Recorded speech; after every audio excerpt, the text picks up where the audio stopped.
Hey Dreamers, I can't believe it. We are so close to Dreamers Podcast existing for 3 whole years. To celebrate this amazing accomplishment, I have decided to put together a live event here just outside of Philadelphia, May 20th. DreamCon will be an all-day event where you can meet past guests, network with other Dreamers, and play minute-to-win-it games to raise money for charity, and of course so much more. Tickets are on sale now at superjoepardo.com/DreamCon. I can't wait to see you all there.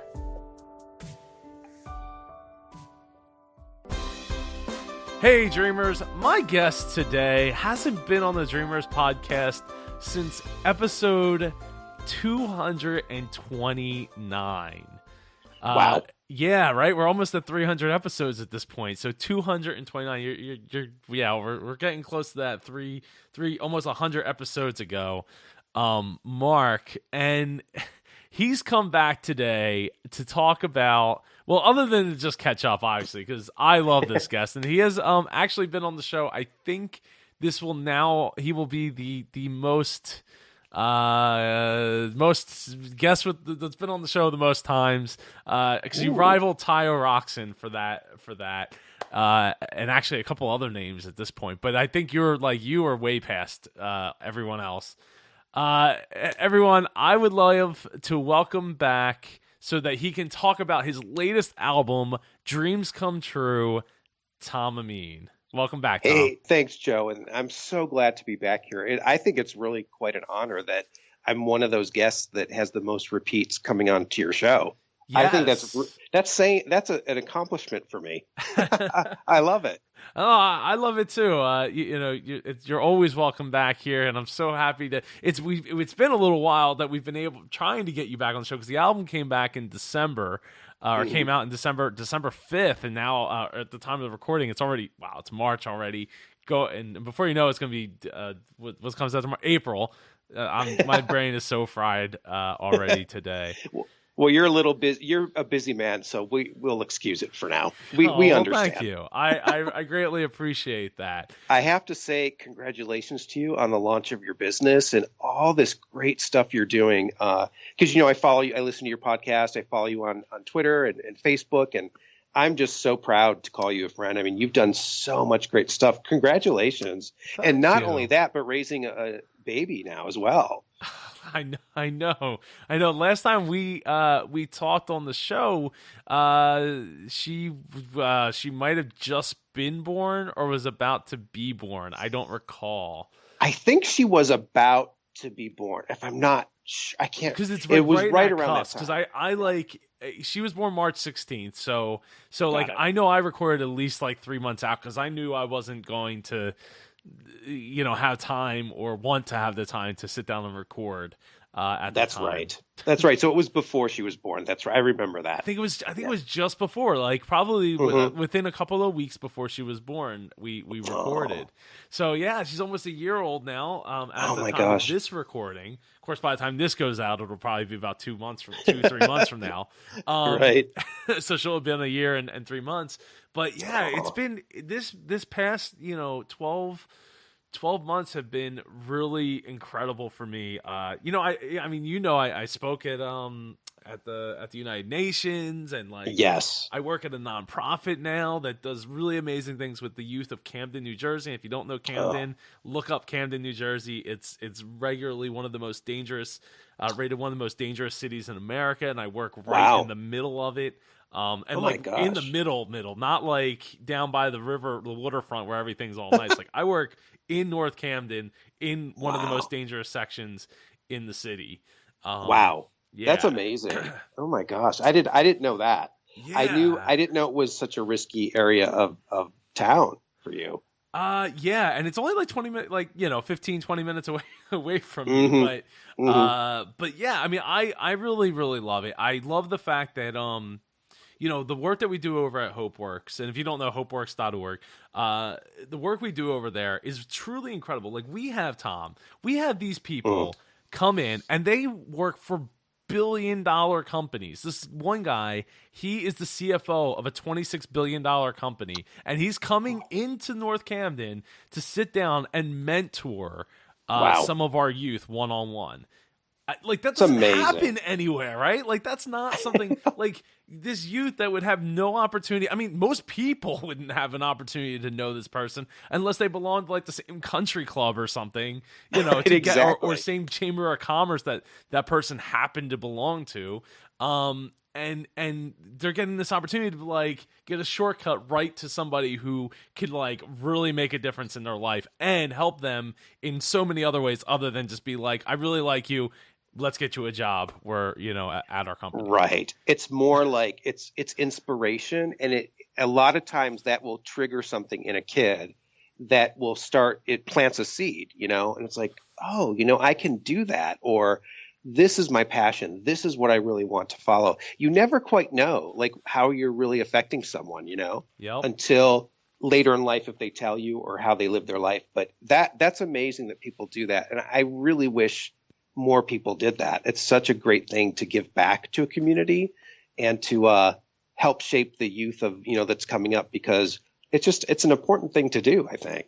It really is, and it's all because of the model that HopeWorks provides, right? Like this wouldn't be happening without that. I mean, sure, there's like other organizations that might have speakers or whatever, but to have somebody of that stature come in on a weekly basis and mentor, you know, a few youth is it's like unimaginable in my mind.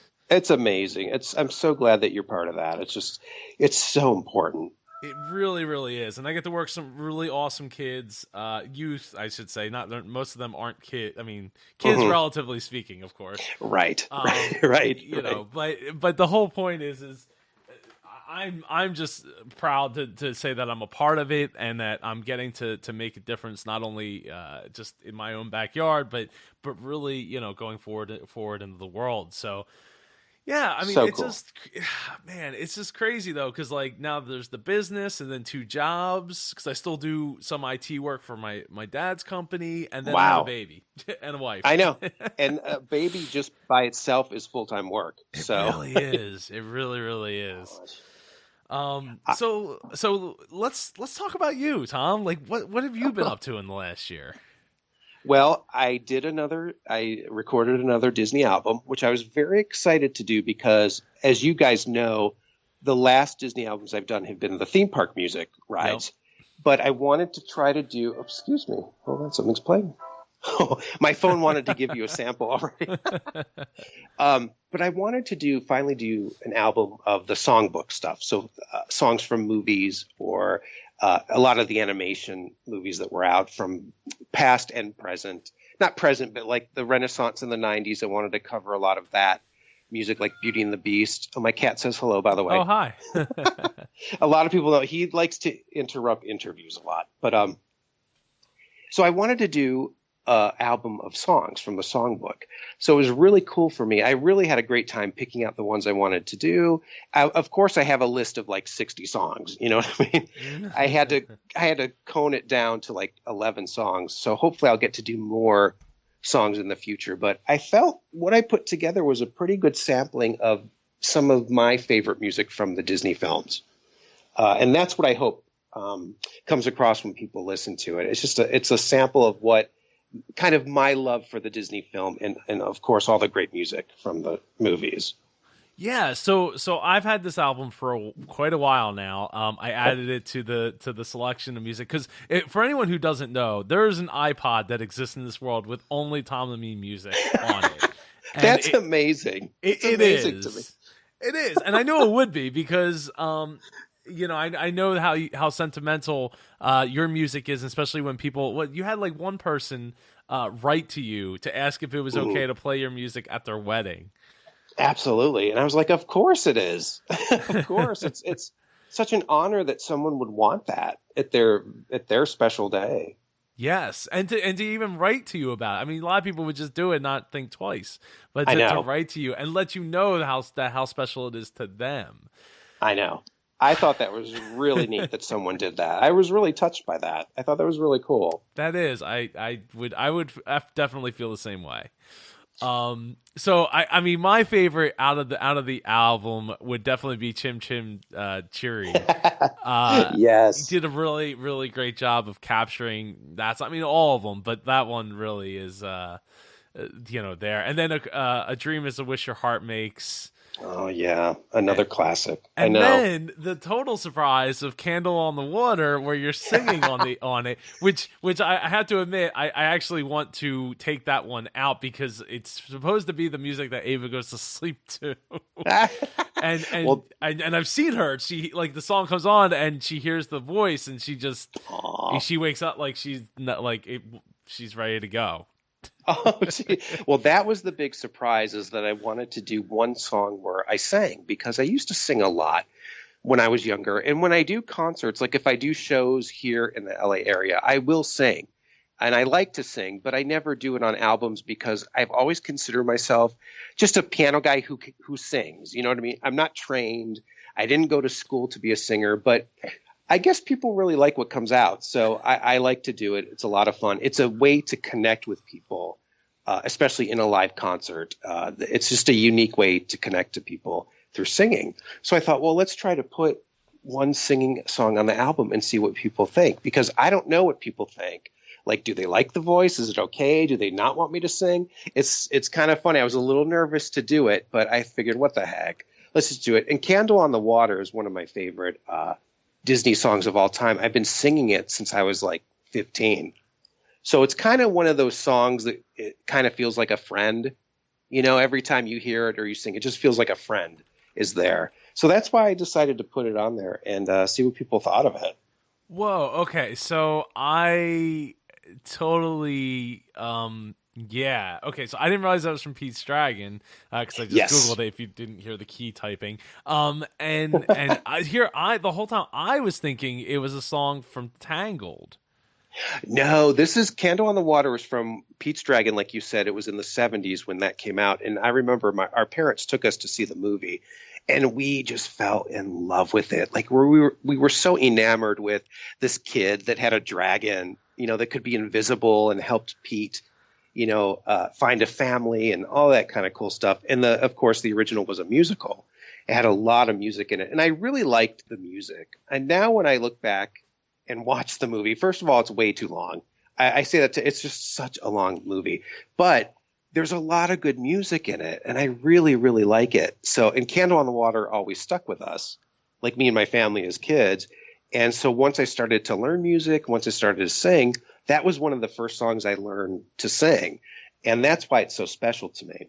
It's a great song, and it was Helen Reddy did it. She was the one that recorded it. I don't think it did like well on radio because, you know, at that time, those songs were going on the radio too. Mm. I don't know if it did too well, but it was just always an endearing classic to me. Now, did you like the new version of the movie?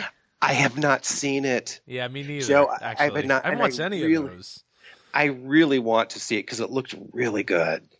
Yeah, so I think it's supposed. I think all of them are supposed to be really good so far. Yeah, I'm really excited. I'm really excited to see Beauty and the Beast. Like, I really can't wait for that.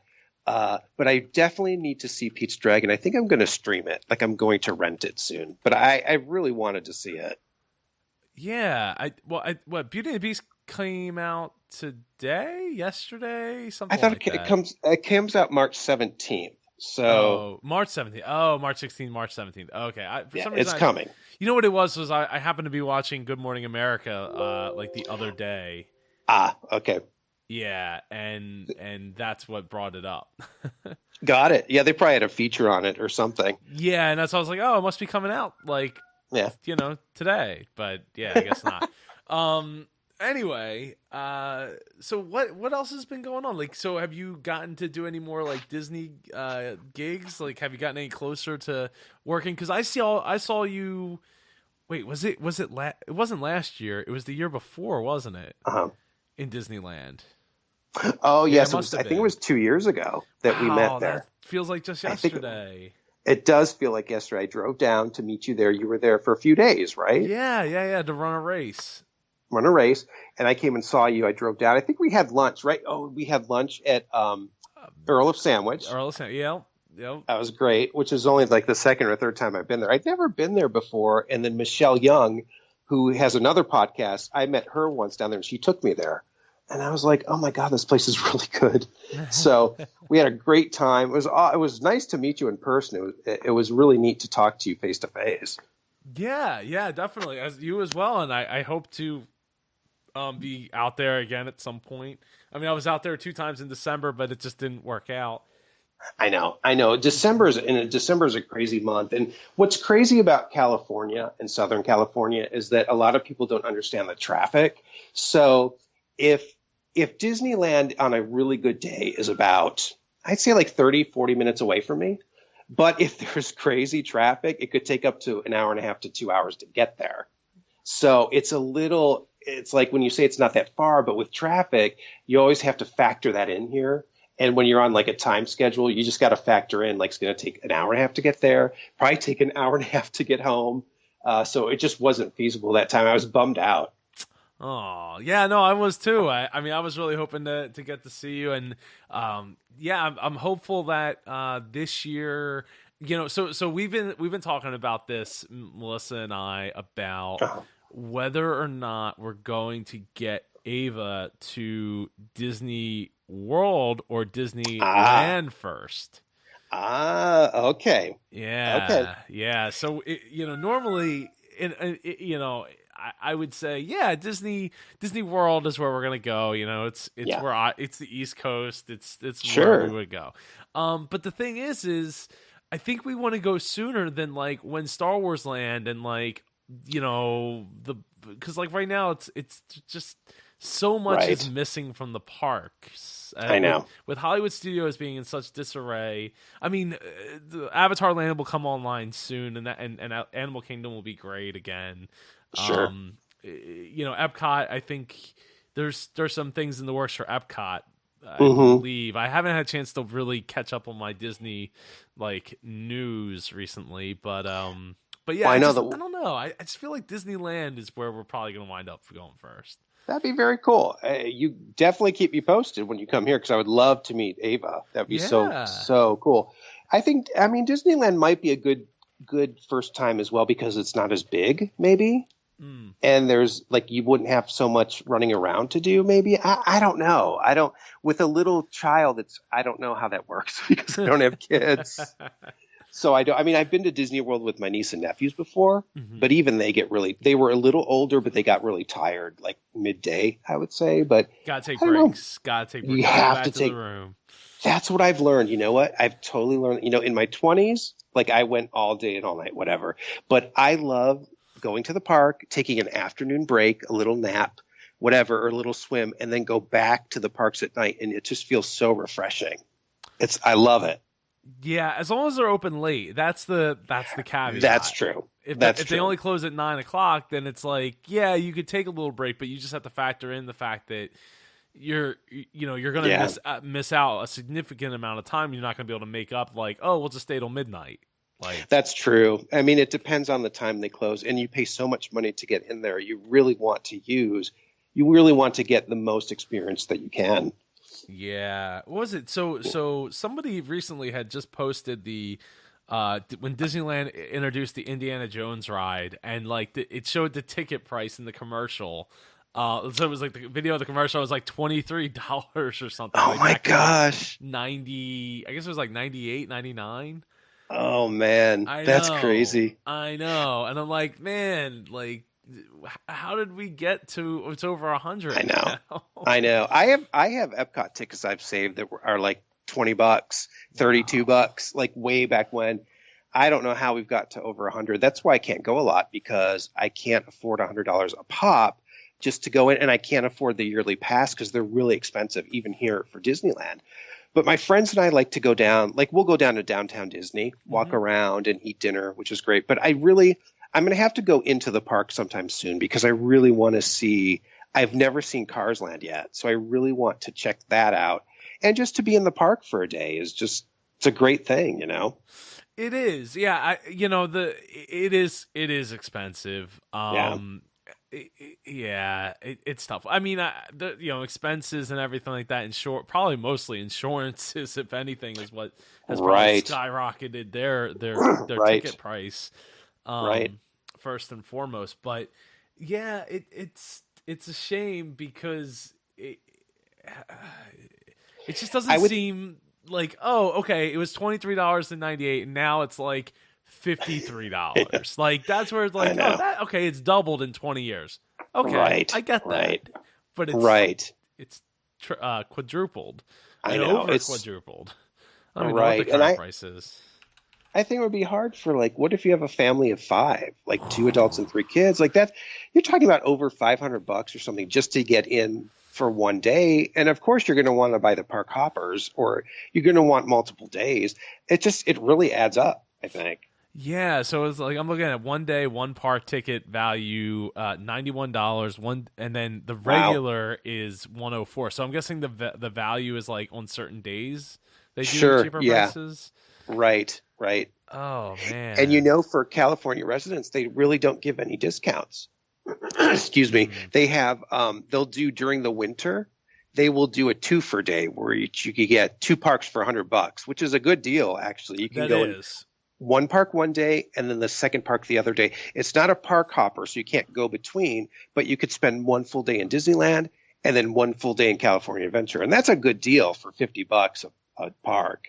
Oh, I think that's great. So that's for 2 days for $100. Yeah, it's $100 for the 2 days. Yeah. Oh, okay. So their peak prices for 1 day, 1 park 1 day is $118. Oh, that's for a kid. My bad. That's for 3 to 9s. So it's $124 for over 10. It is? Yeah, really? Regular's 110, and then the value days are 97.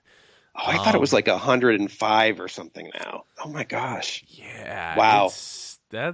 That's pretty. I mean, it's hefty. Not bad if you're just paying for yourself, but like as soon as you start, like, I got to pay for a family of 4.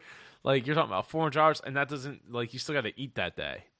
It's like eating. It's hotel. I know it's a whole thing. That's why a lot of times a Disney trip for a lot of families is like a once in a lifetime trip. Yeah. Like they'll do that one time.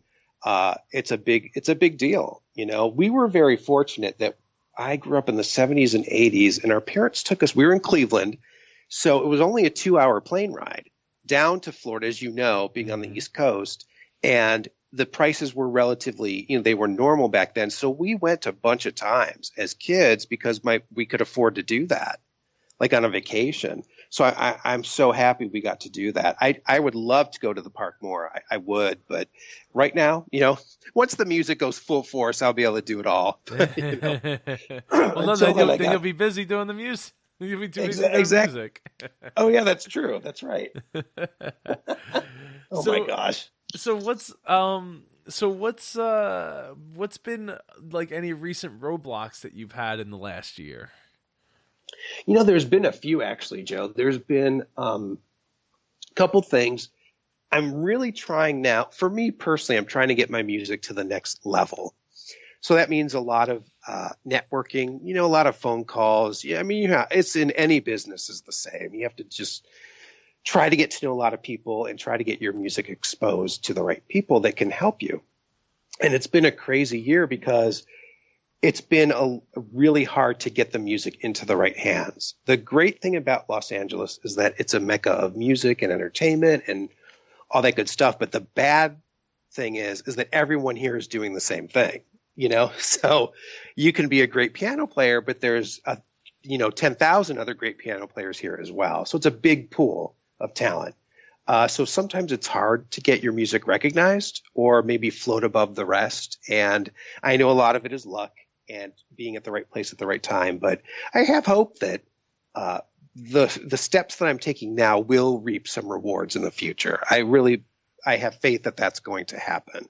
So I've been really pushing to get meetings with Disney. I've also been pushing to do some songwriting for film and TV as well, which is kind of exciting. And I recently, I have some good stuff to report as well, but that's kind of been, the challenges of the year is to how do I direct my path, so it goes towards a higher goal for me. How do I do that?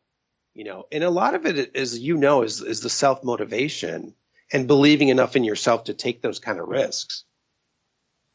Yeah, I mean, hey, I didn't get here by accident. Right. It takes a lot of trust in yourself and belief in yourself and confidence Right. and a lot of things that go along with that. So, Right. so what's some of the good news that you have then? Well, the good news is that from all of this research and putting my music out there, I actually put my music on a website that will actually critique your music and rank it, I guess. And some industry professionals will go onto the site and critique your music. Well, this one guy, I put up my Star Wars song, the original song I wrote, the love theme, Journey to the Stars. Yeah. That's one of my favorites that I wrote. So I put that on the website, and a guy really responded to it and said, "This is really good. I would love to have you write some music for my company." That what he does is basically he takes the songs and then sends them out to different agencies to see if they'll use them. So he gets like a lead sheet every day of companies that are we're looking for a piano score for this commercial. We're looking for like a fast piano track for this video, blah, blah, blah. And then he will submit the songs and then see if they call landing them, see if they'll land and that person will use them. So I've written for him like 5 or 6 already.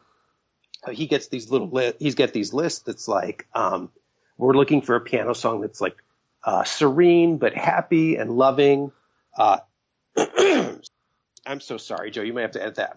That's all right. I'm recovering from a sinus infection, so No, Tom. There's no editing here. Where's time for editing? Are you serious? Well, I apologize to the listeners because I'm recovering from a sinus infection. I got it on Monday, so I'm finally starting to feel better. But anyway, so he submits the songs to see if people will use them. And he's been really positive about the stuff I've been writing and says, I know we can get some of this to land.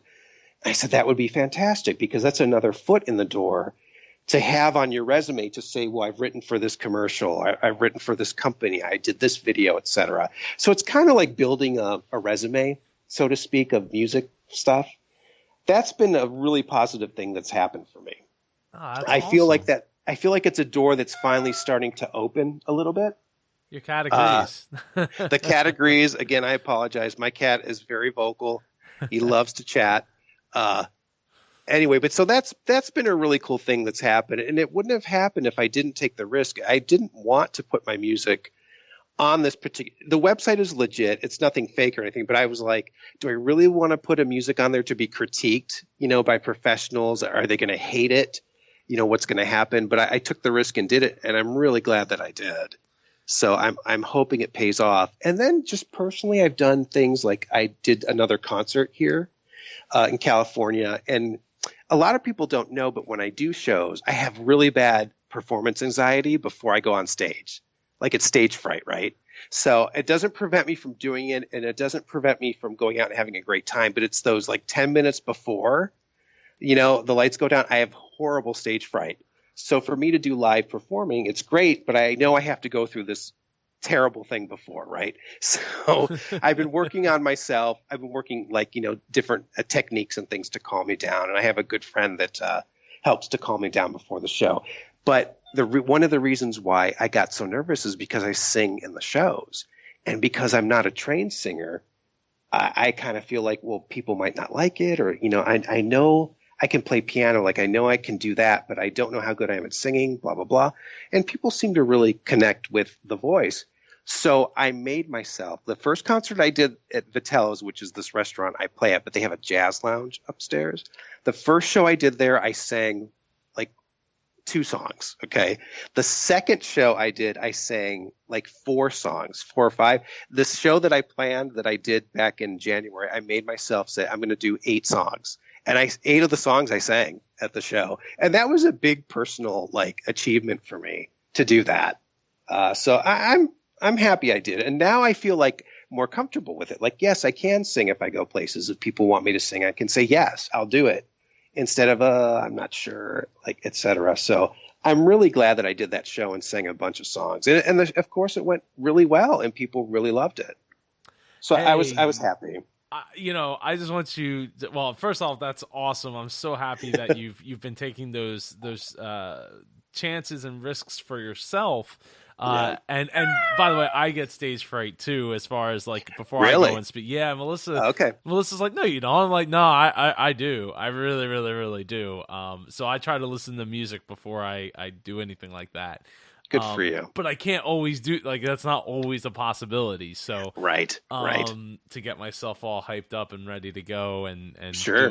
do a talk. So sure. But I guess what it is we look for self-validation that other people are into what we're doing and all that. And even though we know that we're into what we're doing, it doesn't always mean that like we have the confidence to believe that other people will, because it's like the initial like judgment of like that initial like you know, are we gonna get that, you know, when we jump off, are we gonna get that negative reaction?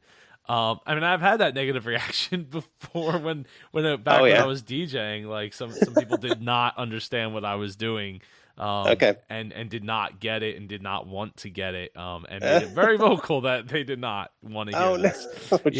Yeah. So and that's okay. And you know, now everybody loves the mashup. It's a thing that everybody's down for. But when I was doing it, it was still like, what is that? What are you doing? What are you playing? Why are you playing that and this? I don't understand what's going on here. I need an adult. So what what are the things that what other things have you done as far as getting other meetings with Disney? Like what's some of the things that you've gone, like, I mean, you don't have to give all your secrets away, but what are some of the things that you've done to try to make that happen? Well, actually, I've done a lot of research, and what I did was I actually called the studios. I just cold called them and said, you know, I explained who I was and said I had like a bunch of Disney albums out, and they seem to sell pretty well. And 2 of them made the Billboard Top 10, the New Age, a couple of years ago. It was great. Really? Which ones? You know, the Piano and Pixie Dust and Magical Moments were the ones that they made the Billboard Top 10 for 1 week. It was the New Age charts, but they made like number 9. Wow. For 1 week. It was amazing. I was so excited. It was so cool. But yeah, so I tell them this stuff and said, who would I speak to? I'd love to talk to someone about potentially, you know, giving some music to you guys. And so they said, well, do you have any names? Because, you know, if you call Disney, it's such a big company. The secretary's like, well, I need to know a name or so. I said, well, you know what? Let me research and get back to you. So I researched and I found one guy that I thought was the head of the, I think, film department or something. But I called back and asked for him, got his office, and then spoke with his assistant and said and explained to her what I want to do. And she said, oh, well, the guy you need to talk to is so-and-so. He's the head of music department, and that's who you need to speak to. And I said, oh, great. Can I have his number? And she gave me his number, and then I called and left a message. So it's a lot of legwork, you know, to find out who you need to speak to or what department you need to go to. So I've done a lot of that. And I've also done started writing to people that I admire in the business and seeing if I get a response. Like I emailed Michael Giacchino. I emailed Blake Neely, who writes for TV. I wrote to another artist that I really love, Bear McCreary, I think is his name. He's done music for television shows for years, but he currently does the Walking Dead music, which I really love. So I'm starting to write to some of these people to say, hey, I would love to take a meeting with you, even for 10 minutes, and just give me some tips on how do I get into this business? What tips can you give me? Who should I talk to? Because at the end of the day, they're still people and they're musicians at heart. Like they love music.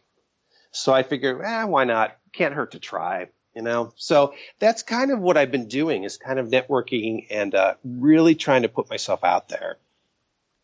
You know, I'm so glad that you mentioned all of that, because that's exactly some of the things that I've done to make some of my ventures go well, is when you do the research and so you just ask the right questions at the right time, and you get the right answer that'll point you in the right, right direction. So, So yeah, it's I'm so glad that you found that to be a winning combination of things to do. Well, I have to tell you, it's not easy for me. This is hard. It's not easy for me to cold call. I never liked to do that. So this is another challenge for me to rise up to, because I'm not naturally, excited to cold call people. A lot of people, my parents have told me through the years, and friends and family, of course, have said, I'm a great musician, but I'm not a businessman. I don't know that side of it. And unfortunately, it seems like today in the music business, or maybe whatever business you're in, you have to know the business side of it to get ahead. You just have to know how to work within that. And that's something that I've learned in the past few years, and that I'm really trying to facilitate now, is to be more active in the business side and see where that takes me. And you know what? That's okay, because look how many years you've worked at perfecting your craft in the first place. So now, if you get the business aspect in, and you can get that in a lot easier than I could become a piano player for sure of that caliber. You get that in to at least to enough of a degree that fits for somebody, and all of a sudden, everything starts to click into place because you already have the skills. And the length of work, right? Like, yeah, that's true. That's true. When I was interviewed on a podcast when I think it was last month, or it was the Skywalking Through Neverland, which it's a great podcast, but Richard and Sarah, who host the podcast, actually came to one of my shows once, because they're in Long Beach. So they're lucky. really cool people. But it was fun that they came up. I thought that was really cool. But when they went to start the interview, Richard said, well, this is your 17th album. And I thought he was joking at first. I was like, oh, that's kind of fun. And I was like, wait a minute. And then we went and looked. I'm like, it is number 17. I had no idea. I was like, wow, the time really flies. I had no clue. But I guess you're right. Like, I've done 17 albums to date. So I guess there's something to be said for that, huh? There's a lot to be said for that, right? And the thing is you're just at the beginning. So think about this. Like, you're at the beginning where even though you have 17 albums, like, most people don't know who you are yet. And right. And when exactly. like I said, when you get the business aspect of it nailed down, all of a sudden you have 17 albums for them to buy. Right. True. Oh yeah. Yeah, that's true. See, I don't even think like that. $10 a piece, right? So that's the thing. Yeah. So you're already like way ahead of the game once you get that other piece nailed down to the point where you can confidently go in and do the calls. Like, I don't like cold calling either. In fact, I mean, it's one of the things that I just don't like doing. So yeah. But I do it to the extent where I use the time wisely to use it to my advantage the best that I can to get what I need accomplished. And that's really the most important part, is just getting it like enough, faking that part till you make it, right? Like, I can't fake that I'm a good piano player because I'm not Milli Vanilli, and I can't fake it to millions and millions of dollars. But when it comes to like confidence, like, you can actually fake that to a point. And when it comes to the confidence to like do those cold calls and to figure out like, oh, I need to like connect the dots to make this, to get the prize here, you can do all that. And it doesn't take super special skills. It just takes maybe more thoughtfulness than you would have originally given it. Right. That's a good point. And I thank you for that, because I constantly need to hear that stuff. So thank you for saying that. It's that constant battle between the artistic part of me and the business side of me. But I think you're right. With anyone that is trying to get further in life, it's a lot about how you present yourself, and exactly everything that you just said. Doing what you need to do to make yourself to get yourself further along in your career, or what you want to do in your life. And a lot of people say that, like, fake it till you make it. Like, it is hard for me sometimes to fake being all this confident, piano guy that's calling it like a record label and listen to my music. Like, that's hard to do for me anyway. It is, but you know what? You have the background to warrant that. Yeah. You really do, right? So it's not, again, 17 albums. Like, most people are lucky if they put together one album, like Yeah. like this guy Yeah. right here, let alone a piano album, because that's not even in my I would love for it to be in my world, but like Yeah. time is not on my side when it comes to I get that. it. Yeah, I get it. I get it. Mm-hmm. Even doing a follow up to Adventuratorium, just like right now, is just not in the cards. But I've been plotting it. I just haven't put needle to record to make it happen yet. Okay, but we're getting there. It will come. It will come. It will. It will. I think that a lot of people are going to really like that one, but. But the thing is it's unless it's a legit album, which I might have to talk to you about. But the other thing is with all the other samples, calling all the different record companies that would be needed and getting all the rights to all the different music. Yeah, would be too tough. Yeah. It's not just calling Disney. Yeah, exactly. I have a good rapport with the guy that clears the music for me, so I'm glad it's been the same guy for like 7 years, which is really nice. Awesome. So I will email him and say, look, I'm doing a new album, these are the songs that I need clearances for, and then he will get those back to me and get me the publishing, so I'm good to go. So it is nice to have that, because it's a lot of work to get those clearances, because you have to make sure that you have the permission to do the songs. Yeah. So. Definitely. Yeah. And yeah, so like that's another reason why the follow-up album to Adventuratorium hasn't come, is because I can't really make any money off of it. It's hard to even share it. Yeah. I know. Thanks to like YouTube selectively picking what they want to go after and what they don't want to go after. I know. I understand. Yeah, they've been getting pretty strict with that, because I've even uploaded videos of my own music, but they might be titled something that's already a song. And I've gotten flagged a few times that I've had to actually write them and say, no, this is my original song. Here's the copyright or whatever. And then they'll take it off. But they're getting really serious with that stuff. So, yeah. I know. It's frustrating as a DJ, but understandable all the same. So do you have any recent favorite memories? Recent favorite memories. Let me think, because the holidays were just a few months ago. Happened over the holidays. I did, first of all, I did the concert here in January, but what was really neat is that my parents were here for the show. Oh. Yes, they came from Cleveland, and originally I was supposed to have a Christmas show at the restaurant. I had planned it for mid-December. Something happened, and they had to bump my night to the following week. And then there was like a big artist coming through, and they said, we really hate to do this, but can we bump you one more time? We can have you do a Christmas show after Christmas, like on the 26th. And I said, nah, I'd rather do just a regular show. So my parents were planning on coming out here. And I said, what dates do you want to come? I'll plan the show when you're here. And they came in the beginning of January, and I had the show January 9th while they were here. So it was really cool that they got to see the show. It was really, really neat. Oh, that's awesome. Did they enjoy their time out there? They loved being out here. Now, my mom likes LA. I mean, they would never want to live here, but they like to visit. My dad does not like LA, because my dad doesn't like a lot of big city stuff. He's more of a suburb guy, so he doesn't like all the people and all the traffic. But I mean, they still come here to see us, which is great. But they had a really good time. We had a really good time, and we just did a couple touristy things, but then just hung out with them, to catch up with them, because I only see my parents maybe once a year. Right. So, right. Yeah. So that was a really cool thing that happened. And I wrote them a song for their 70th birthdays this past summer, and I actually got to sing it for them at the concert. It wasn't the first time they've heard it, but I was able to sing it live for them, which was really cool.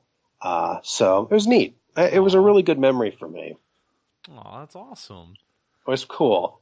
And yes, that was really the big one. I mean, I had a nice casual holiday season. Like, it was really cool and chill, and so everything was good. And the concert was like a little something to look forward to after the holidays were over. Because there's always that little time in January where it's like, and you see all the like bare Christmas trees on the side of the road and get picked up. It's kind of depressing, but so it was nice to have my parents out there. It was cool. So what are your dreams looking for the future now? That's a good question, because what I want to do now is I would love to do, and I'm sure I will, but I would love to do another Disney CDs sometime soon this year with more songbook stuff, but make it longer. Put a bunch more songs on there. And I'm also considering doing a Christmas album maybe this year. I've never done one. I was, I told Melissa I was going to bring it up, so I'm glad that you brought it up first. Yes. That's kind of one of my dreams. It's like maybe, and I've had people ask me for it. To say, are you going to do a Christmas album? I say, I would love to. I've just never really thought about it. So that might be on the list this year to do. I hope so. I mean, it's only March, so you have plenty of time to make it happen.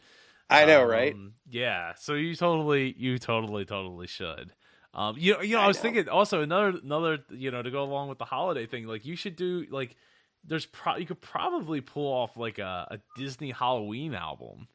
Oh, that would be cool. Yeah. Oh, that would be really neat. Oh, you could get like you could do like recreate the Haunted Mansion intro. Oh, that would be cool. That'd be awesome. Yeah, because I did record the Haunted Mansion song I've done. Like that I've recorded. But there's also like a lot of stuff from Nightmare Before Christmas you can do. I'm sure there's stuff if I go back. Like if we look back at some of the Halloween specials Disney's done throughout the years, I'm sure there's a lot of stuff there that people might know, or it might be fun to do. I don't know. Yeah, I mean, they do a whole parade every year, like the whole very merry, no, not very merry, not so scary. Right, not so scary. It'd be kind of cool. Yeah, just, throw another idea out there, and then I'm still waiting for a whole Pixar album. That'd be awesome. That's another great idea, Joe. I would love to do that, because the Pixar themes are just, they're awesome. Yeah. They're just awesome. All right, so hopefully I'll get that Christmas album this year, though. All right. Well, I know. Let Melissa know that you're positive about it. Tell her I'm very interested in doing it. You might even be able to do a Disney Christmas album, because they had a lot of Disney Christmas specials and things from over the years. So, and again, they have a whole parade based around. So there's got to be music, to dig in that way, to do something different than just a traditional like, oh, here's Rudolph, and then here's the standard songs. Joe, you've got some good ideas. I like them. Thank you. I've been told before I got some good. Good. Once or twice. So, is there any last thoughts you'd like to share before we share how people can get the latest album, Dreams Come True, and where they can find out all the rest about find out about all the rest of your music? Isn't it great that we don't edit? It just can't. You don't have time for it. Nope, no time. I think people can go to my website, which is tomameenmusic.com. The last name is spelled Ameen. Or they can just search my name, Tom Ameen, on Google. A lot of stuff will come up. But the album's available on iTunes, Amazon, and I believe it's on Google Play as well. So you could find it pretty much anywhere. But that's where you can go to learn more about what I'm doing or what's coming up next. Go to my website or follow me on Twitter. I do a lot of tweeting. And my Twitter handle is @Tom Ameen, just my name. So I do a lot from there too, but that's a good way to keep up. And what I want to try to do, Joe, which I'm starting to get into, is live video, like maybe doing like a 10-minute concert during the week, and telling people I have these 5 songs. Which ones do you want me to play? And having them choose, like, and they could be like established songs, Disney songs. It could be Broadway. It could be whatever. But I'm really looking into getting to more of that, because I think that's kind of fun to do, Yeah. So, yeah. I know. So hopefully I need to get a mic that plugs into my cell phone. So I'm just researching which ones are decent and that are not a crazy amount of money. But I do have a stand for my phone already. So we'll see what happens. I don't think you'd actually need a mic. If you put as long as the camera, the phone is close enough to you, it would pick up pretty much the whole room. Yeah, you don't, unless you wanted to just get like a lapel mic. There's a couple options there, but you want the music to really come through. So I would say just use your phone. I wouldn't hold yourself back there waiting to get a mic. I have to test it and see what happens. Yeah, maybe that's cool. Yeah. So, is there any last thoughts you'd like to share before we wrap up here? Yeah, I would say I love your podcast because it really allows people to feel like they can make their dreams come true. And it gives you the tools to start to do that. I think that's what's really important about the work you're doing is that we all have dreams, which is great. I mean, we have to have dreams, but you need to have some tools in order to start to make those dreams come true. And I think just keep my final thoughts would be to people that are out there that are still pursuing a dream or would like to start is give it a try and go for it because you have nothing to lose by trying and you never know where you're going to end up, and follow that dream that will make you happy and gives you fulfillment in your life, and just go for it. Don't hold back, just go for it. That's what I would say. I really appreciate that, Tom, especially since I mean, I don't know if you noticed, but we kind of changed the subtitle to the show a little bit there. Oh. Mm-hmm. But it, it is still the Dreamers podcast, and that's the putting a focus on not just your dreams, but like giving you the lessons to make that happen. So right. And I use the word business, but really it could be because I interview so many different people on so many different levels that it's finding those lessons is so important for everybody at every stage of their journey. So sure. No, I agree. So, all right. Well, thank you so much, Tom. And hopefully it won't be a year before you come back on. So hopefully you'll have another album in the works very soon. We can get you back on and talk about what's been going on since then. That'd be awesome. Thank you so much, Joe, for having me. It's been a blast. It was wonderful. You're welcome. It's always a pleasure. Thank you. Thank you for joining us for this episode of the Dreamers Podcast. Follow us on Twitter @Dreamers Podcast. Join us on Facebook at facebook.com/Dreamers Podcast. If you or someone you know would like to be a guest on the Dreamers Podcast, please send an email to j@jpar.co. This podcast is copyright 2014 by jpar.co.